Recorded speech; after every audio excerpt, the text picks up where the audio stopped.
জীবনে বারবার ঠকে যাচ্ছেন তাদের বলছি, কখনো ভেঙে পড়বেন না, কখনো আফসোসও করবেন না। কেন জানেন? ঠকতে গেলেও কিছু বিশেষ গুণ থাকার প্রয়োজন হয়, যা সবার মধ্যে থাকে না। যারা সহজেই ঠকে যান তারা কিন্তু আসলেই খুব ভালো মনের মানুষ হন।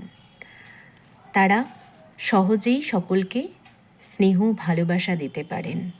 আপন পর ভেদাভেদ করতে গেলেও তাদের মধ্যে জড়তা আসে।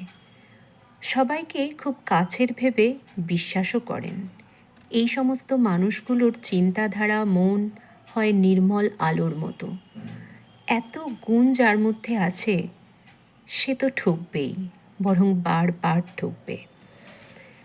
আর ঠকে গেলেই বা কি, কোনো অসুবিধা তো আপনার হওয়ার কথা নয়, কারণ আপনার তো দিন শেষে কোনো বিবেক দংশন হবে না।